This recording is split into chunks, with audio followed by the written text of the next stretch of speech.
Shalom Bapak Ibu Saudara-saudaraku yang dikasihi Yesus Kristus. Selamat bertemu kembali dalam sapaan firman Tuhan buat kita hari ini. Semoga kita dalam keadaan yang sehat, tetap semangat, tetap terus mendengarkan firman Tuhan, membiarkan hati kita dikuasai oleh Yesus dan Tuhan kita, supaya kita tetap teguh dalam iman kita dan kita tidak bisa diombang-ambingkan oleh apapun.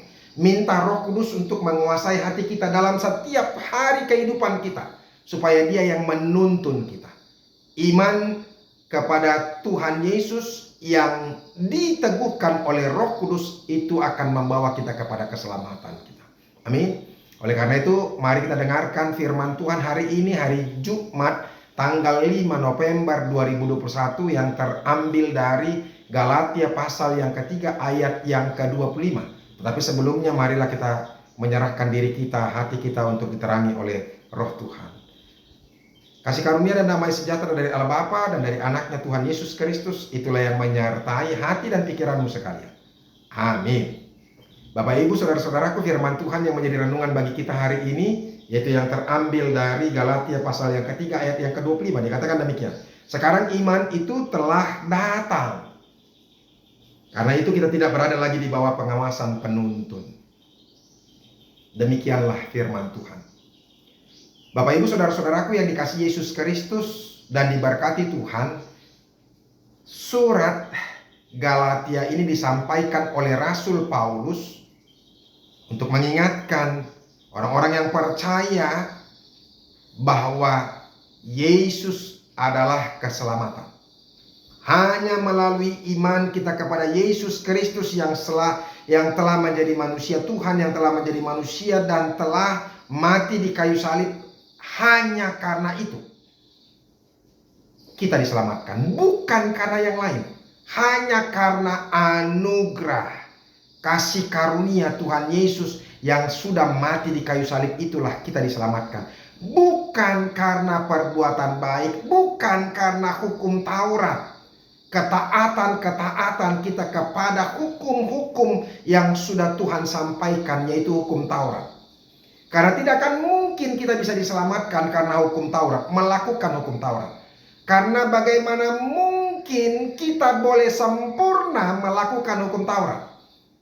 Coba dari hukum pertama sampai hukum yang ke-10, ya.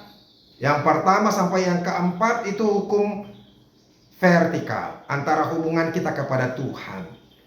Saya mau katakan kepada kita, atau saya mau tanya kepada kita, siapakah yang benar-benar sungguh-sungguh hanya menyembah Tuhan dalam kehidupan sehari-harinya? Tidak percaya kepada hal-hal yang lain, hanya menjadikan Tuhan menjadi satu-satunya iman buat dia. Tidak ada orang yang tidak mendahulukan Tuhan dalam hidupnya, maka dia sudah menduakan Tuhan. Orang yang tidak mengutamakan Tuhan dalam hidupnya, maka dia bagian orang yang tidak menghormati Tuhan, menyembah Tuhan. Ada begitu banyak orang yang selalu mengakui dirinya bahwa dia sungguh-sungguh percaya kepada Tuhan, tetapi masih mampu meninggalkan Tuhan untuk melakukan apa? Pekerjaannya. Untuk apa? Untuk jabatannya. Untuk apa? Untuk kenikmatan hidupnya.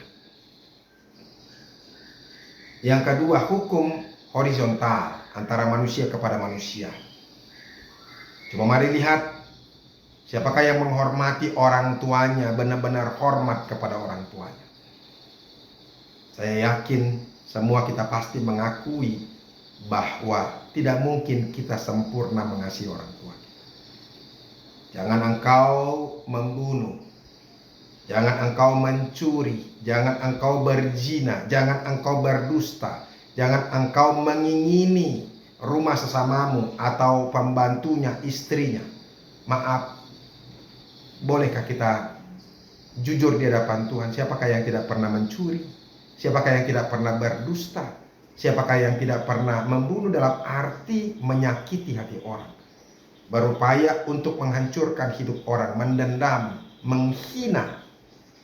Saya mau katakan tidak akan ada orang yang boleh sempurna melakukan hukum Taurat.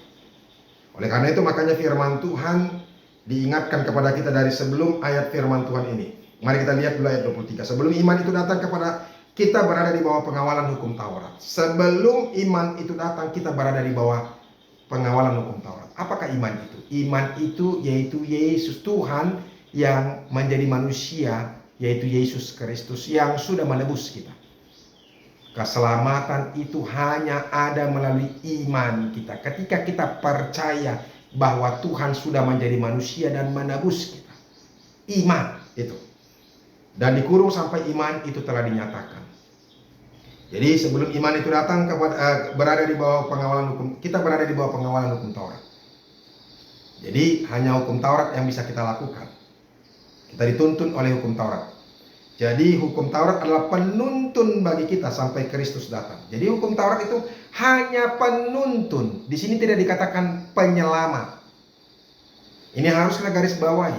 Dan ketika Yesus pun juga, Yesus menegaskan bahwa sekalipun ada seakan-akan dalam tanda petik bahwa apa? Bahwa Yesus terus menyuruh kita untuk melakukan hukum Taurat. Karena apa? Yesus pernah berkata, aku datang bukan meniadakan hukum Taurat, tetapi untuk menggenapinya. Kenapa harus digenapi?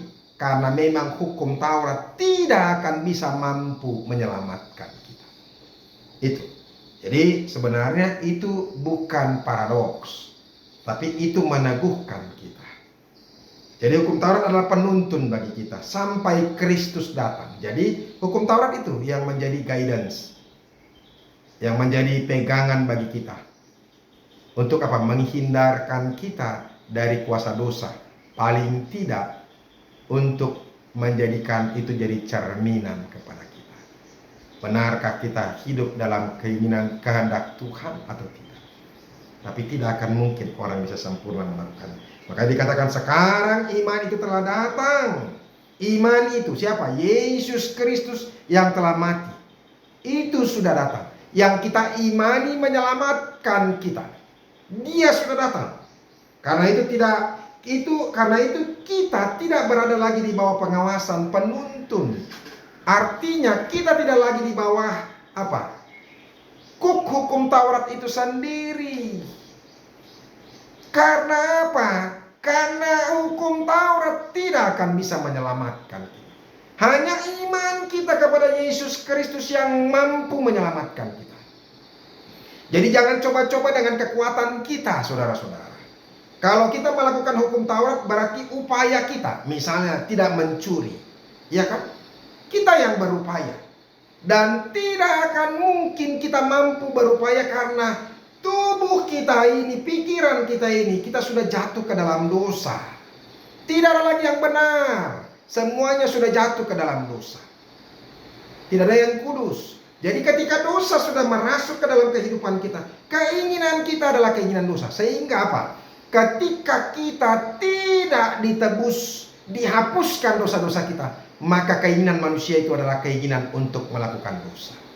Oleh karena itu, percayalah, imanilah Yesus Kristus, Allah yang sudah datang menjadi manusia, menebus kita, yaitu melalui Yesus Kristus yang disalibkan, dan dia bangkit kembali dan naik ke surga. Oleh karena itu saudara-saudara, imanilah itu.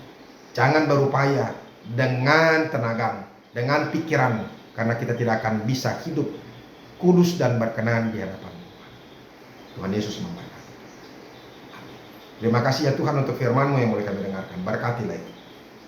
Jadikan kami sungguh-sungguh percaya hanya kepada Tuhan saja. Karena kami tidak akan mungkin bisa selamat hanya karena melakukan hukum-hukum Tuhan. Hukum Taurat Tuhan. Terima kasih Yesus dalam nama-Mu yang berkuasa. Amin.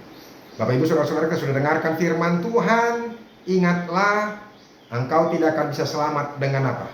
Melakukan hukum Taurat. Hukum Taurat itu hanya penuntun saja sampai Yesus datang. Tuhan Yesus memberkati. Sampai ketemu besok. Teruslah mendengarkan firman Tuhan. Salam.